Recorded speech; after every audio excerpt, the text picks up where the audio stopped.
Hello everyone, hope you're all having a lovely day today. So today's video is kind of going to be an answer to a question I received from a viewer asking about how to sort of witness specifically to the LGBTQ community, but I actually feel like this message, so to speak, about, witnessing to people and stuff like that is something that can be kind of across the board for any type of unbeliever. The gospel is a one-size-fits-all message, but the way we deliver it can vary depending on the person. All throughout the Bible, there's this common theme of God meeting people where they're at. And I think that this is kind of a really good way for us to go about witnessing to other people or evangelizing or just simply talking to people about God. If you're someone who has non-Christian friends, which I believe every Christian should, you might not have God in common yet, but there are other things. You have a common ground. And I think when it comes to witnessing and kind of talking to other people about God or just simply about life, finding that common ground is extremely important, because what that does is it brings you on something that you can both relate to. A lot of times unbelievers kind of are wary of Christians because they're like, oh, I don't know if they believe this or what their opinions on this. And I think a lot of people with, misconceptions about Christianity, thinking that we're all just a bunch of bigoted, hateful people, will sometimes get a little bit, worried, I guess, to an extent, or cautious if they find out that you're a Christian or if you want to talk to them about God. So by finding that common ground to at least start off with, I think is a really good way for you to find something that you can both relate to. In 1 Corinthians, Paul talks about becoming all things to men or something. Again, I'm always botching these verses, I'm so sorry.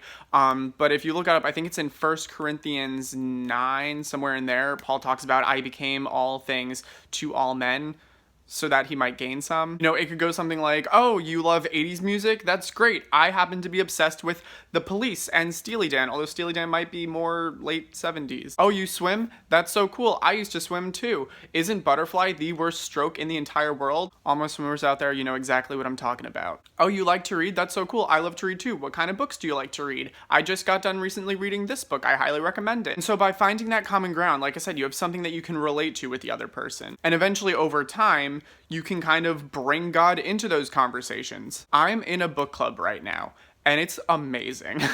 We're actually reading the Chronicles of Narnia, and I'm super excited about it. I actually really want to do a really quick side note, I really want to do like a kind of book review on the Chronicles of Narnia, and I think that might be my next video because I have been, since rereading them, I've just been finding so many, oh gosh, okay, that'll be for another video, But anyway, that is the opportunity for me to, talk about, Christian subjects with them, because it is a Christian series.